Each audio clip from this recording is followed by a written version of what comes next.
Billy Corgan, the man, the myth, the legend. I am so honored. You're joining me. I, when people say myth, I'm like, but what is the myth? There are so many mysteries that you are shrouded in. I don't think we have enough time to get into all of them. But for those who are following along, unfortunately, Brian did not land the role of touring guitarist for the Smashing Pumpkins, but I think that it ended up working out for you. Yeah, we love playing with Kiki. Kiki Wango, as I call her. She's so great. We love playing with her. She's a great guitar player and just brings so much fire to the stage. But Brian was definitely number two. You're such a bad liar. But she's a badass. I actually was following her before you even launched this contest, which I mean, tens of thousands of people entered. And for her to take first and Brian to take second, I mean, I guess that is saying something. He got so close. I saw this clip that he posted him running down the hallway or something, waddling like a duck. I was like, what is this? What is happening? Is this the new world that I have to live in? It is, unfortunately. You have to suffer through Brian Haddad's slow motion videos from the cute Olympics. Kenzie has been kicking his ass, though, to be fair. She's taking home the gold in pretty much every event, but it's our alternative to the Olympics. So it's not better by Well, any you means. are the alternative, so it does brand well. It does. And so do you. Happy Agori Mori May almost day. It's Agori Mori May day for me because I got to hear this album already, which I Oh, can't. fantastic. Ugh, what a masterpiece. And it's another Smashing Pumpkins album that my Alexa is going to have no idea what to do when I ask her to play it. So I know you posted a video and it ended on what does it mean? So what does it mean? It's kind of a cipher, if you know what I mean when I say that. You gotta go looking at the letters forwards and backwards to kind of get to the mystery of the title. Oh, okay. Because myself, along with a lot of really hardcore Smashing Pumpkins fans, were trying to Google Translate and figure out dead languages. I think in Latin, somebody discovered I'm afraid to die on the ground.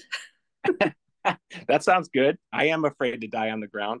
Actually, I'm afraid to die anywhere, but on the ground in particular. Um, All right, you so know, yeah, go ahead. no, it's just, once you get in the mindset of the kind of the OGSP aesthetic, then that kind of languaging seems to come back. Um, I remember walking with a friend who used to work at MTV at Coney Island in like 1993, right? And we're walking down, and I said, I already have the title for the next album. This is after Siamese Dream. And the friend goes, what's it going to be called? And I said, it's going to be called Melancholy and an Infinite Sadness. And she's like, what does it mean? And I'm like, I don't know, but it sounds cool. You know what I mean? Um, so I yeah, have assumed that just you have fun with it, I think is the point. okay. Well, I love that, but I always assume that you, I mean, you have the super brain. I don't even know how you compartmentalize all the things that you do on a daily basis, but you have to have your own, like Billy Corgan speak. Like you've invented your own language, and we are just lucky to get pieces of it through your music.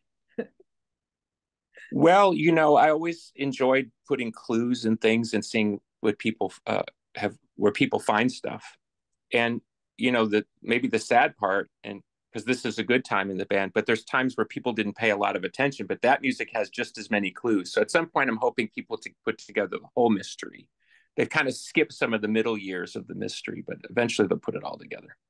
Okay. So taking a whole piece of work at its value, speaking of that, you didn't want to release a single leading up to the release of this album. You want people to absorb it as one full piece.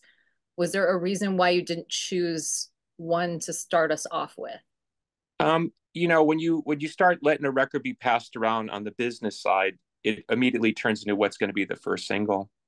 And it just didn't feel right to me the way people were talking about the songs. It's hard to explain. It's not like anybody was being rude, but as you're well aware, American culture at times can be very reductionist. It's sort of like, give me the pure essence of this band. But if you look at music life, it's really not always about that. Like, there's no perfect Pearl Jam song, there's no perfect Nirvana song. If you're a fan, it's like the cumulative voice of the band or something. Mm-hmm. And we feel that way too. And somehow no songs seem to be like the song. And we talked about it 50 different ways. And I just reached a point of frustration. I said, I just don't care anymore. Of course, there's a single, which is Siomi, but I thought, let's just put the single and the record out on the same day. But asking the record to be judged on one song and then having people either misinterpret what the record's about, or, sometimes you get this weird thing where, somehow the castle pumpkin is so massive, it casts the shadow over everything we do. And then 20 years later, fans write me DMs and they're like, oh my God, I just realized how great Zeitgeist is, 17 years later. And I'm like, I don't want to go through this anymore. So it feels really good to me right now to let fans decide whether or not this is a strong record. And the other stuff, the record business stuff, the selling of the record, the trying to get a song played on the radio, which, we've always had a lot of great success in. We love that stuff. But this felt like, let's just give it to the fans and let them decide. I didn't want anybody else to have an opinion. We don't even send the record out for reviews. It used to be the old school thing is you'd submit the record 2 weeks early to Rolling Stone. We don't even send the record to anybody. We don't even care anymore. It's like our fans are the ones that really have to decide whether records are worthy. It's funny that you bring up Siomi because that was the standout song to me in my first run through of the album of this is Q101. Like this okay, is but let me stop you for a second. There were people behind the scenes that didn't want that to be the first single. Oh yeah. There were people that listened to the record that didn't even pick that to be a single. I'm not even talking about first single, like a single at all. So that's Interesting. what I'm saying. You can see why I get so frustrated, because I'm like, how can you not hear a song like that and even consider that to be a single? And here you are, you're in the game. You know what I mean? You hear singles all the time and you're like, okay, that track really stands out. So that's why we started feeling crazy.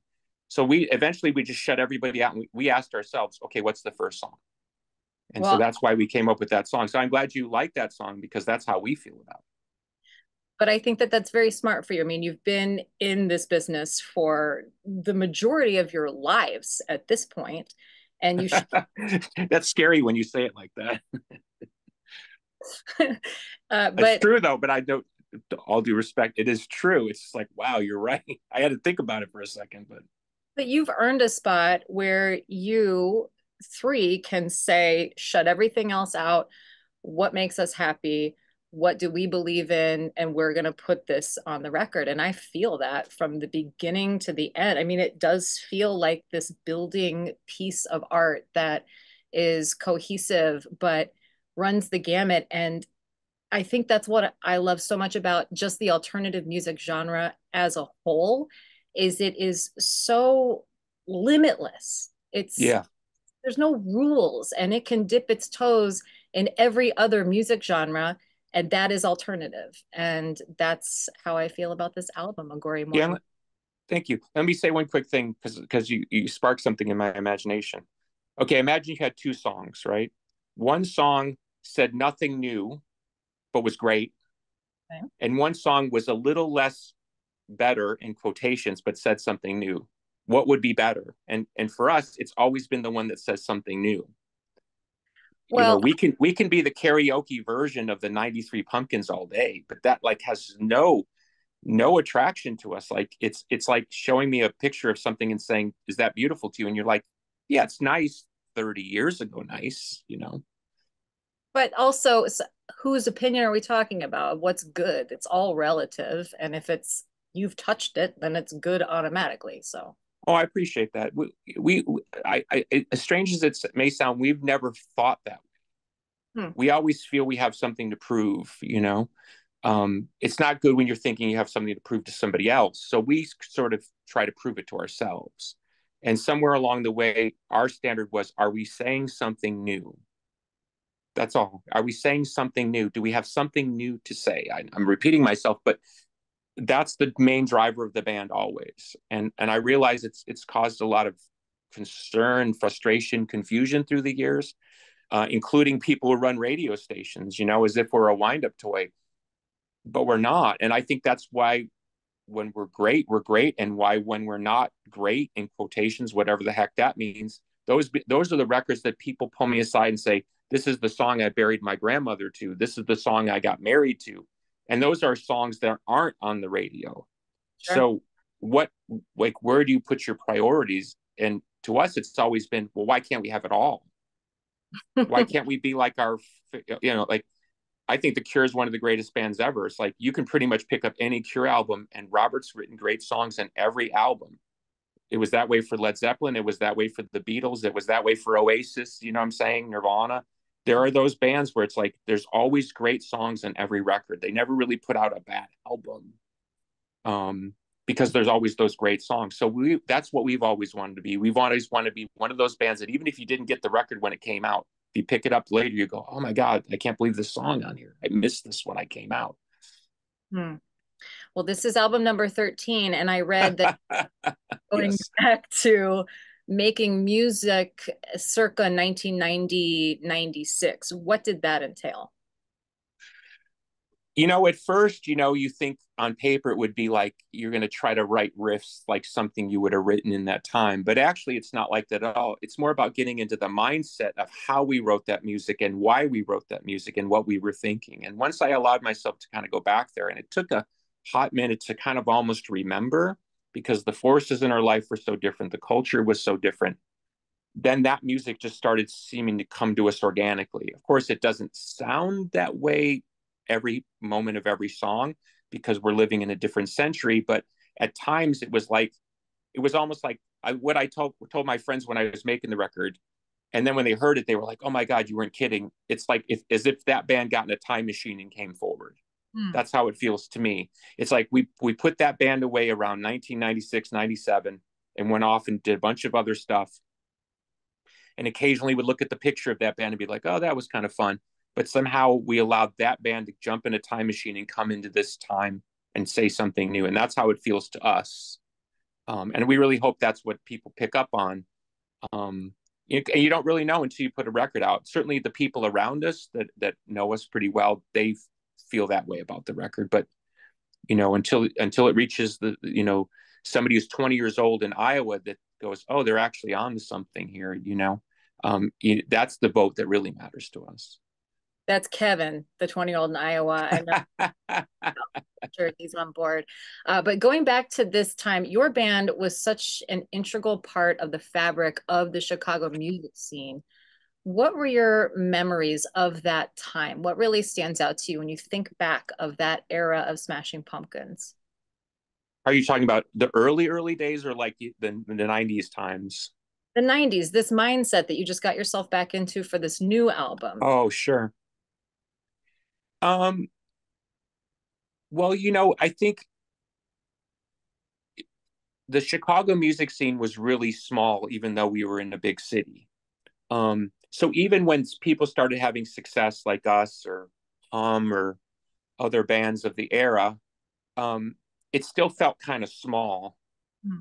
and there was an intimacy to it. So, and I think one of the great advantages that the Chicago bands had over, say, bands from New York or LA is you could take chances because you didn't have these hipsters breathing down your neck. It's not to say Chicago didn't have hipsters and they didn't like us very much, but we didn't really care. But, unfortunately, when you go to New York and LA, the hipsters write for the New York Times.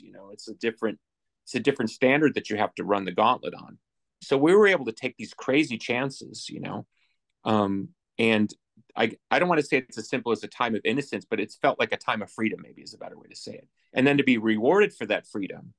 And of course, so many great bands had so much great success and put on great music that we're still listening to today. There was a sense of like there was a breakthrough moment. And, we're still waiting for Gen X to have a second act. It hasn't really happened yet. People keep predicting it. It's never really happened. But that first act was pretty good. As an outsider of that time and just seeing what was happening from Florida, it was very exciting. And now living here for 12 years and being a part of it, it feels to me like that second act is on the horizon. There's so many exciting bands right now, like Bridget Calls Me Baby and Frico and Sincere Engineer and Beach Bunny and Scarlett D'Amour that are running the gamut of all these different genres that are really representing the city. And maybe that will be your second act. Would love it. I love Chicago. You know, it's my hometown. I was born on the lake, not too far from where you work, and yeah, you know, it's strange because the world we grew up in was very, very working class. Chicago's dynamics have obviously changed. I'm not saying it's still not working class, but it was very working class. Everybody we grew up with was working for the union here and building buildings over here and stuff like that. So to try to be an alternative band in the 80s going into the 90s, everyone thought you were insane because the common thing was you'll never make it out of Chicago. Mm. Everyone told us, and I mean, everybody told us we had to leave Chicago to be successful. And we just refused because we felt we couldn't be successful from our hometown. And there was something that we were getting from our hometown that we didn't think we could get from New York or LA or London. And so I know that beautiful part of the city is still there for young artists. And if they can tap into it, Chicago brings something that's very, very unique, and it always has to sort of deal with the New York, LA version of it. You know what I mean? Because invariably they compare Chicago's version against New York's version. But to say something kind of funny, if you look at rock, since probably the mid 80s, New York has produced very few great musical artists on the rock side. But Chicago has done a lot better. And why is that? Because it's really more about a localized feeling that drives the music up from, let's call it, from the people on up. And so Chicago is really that city. There's a reason the Muddy Waters of the world came and played electric blues in Chicago that was different than the stuff they were playing in Mississippi. There's an electricity to the city, and when you can tap into it, it's really like no place on earth. Ugh. Couldn't have said it better myself. And Chicago loves you so much. We are so excited for this album, AGHORI MHORI MEI. There's a deluxe edition that includes limited edition autograph versions that you can get ordering through Madame Zuzu's in Highland Park. The MadameZuzus.com version is different, has different cover variant, and also 2 additional songs. Cool. That aren't going to be on Spotify and all that. So you got to buy that record to get the extra songs. So we're excited about that too. You have to do that. Is it limited? How many are there? It's 5,000 copies. So it's limited, but it's not super limited, but that's for the whole world too. And we do ship all around the world. So if people are interested, go to MadameZuzus.com. Very easy to order. As some people know, we also have a bunch of other Pumpkins archival stuff that only comes out through the Pumpkins live concerts from the past and stuff like that. So, we appreciate your business if you're interested, because it's really cool that we're able to do our own version of the record through Zuzu's. Awesome. I will link that below because we cannot miss out on that. And also, we're going to see you in just a few short days, the Saviors Tour coming to Wrigley Field. Oh my God, that's going to be so epic. We're so, usually when you look at a tour, you go, okay, but this is like, for us, it's not going to get any better. Again, we appreciate Green Day taking us on this tour, because to be able to play Wrigley and it'll be packed in there. I went to Wrigley for the first time, I think, in 1972 with my grandmother, Connie, who was a big Cubs fan. So to be standing in that outfield playing, looking at those stands, where I used to go as a little boy, you talk about dreams come true. That is a dream come true. That's amazing. I certainly ain't going to make the Cubs. Let's put it that way. So I'm happy to be in the outfield on the stage, I don't know. They're trading everybody right now. You might have a shot at it. You'd probably have a shot at joining the Cubs than Brian would at joining Smashing Pumpkins. So that's what we should do a thing. Who would have a better chance of making the Cubs, me or Brian? We should shoot that. We should. All right, everybody vote down below, and we'll tally it up, and we'll give you a t-shirt. No, we should work with the Cubs. Me and Brian, we put on gear. We take some batting practice. Maybe field a couple grounders, and we can let the Cubs personnel evaluate who would have a better chance of making the Cubs, me or Brian. Oh my God, this is happening. We're going to add this onto your schedule on the 13th. So sounds good. Smashing Pumpkins, Green Day, Rancid, Linda Linda's. It's almost completely sold out. However, we did save some tickets for you. The contest section at q101.com. Billy, thank you so much for taking the time. Thank you so much. See you soon. Album. Thank you. And we'll see you next week. Okay, ciao. Bye. Bye.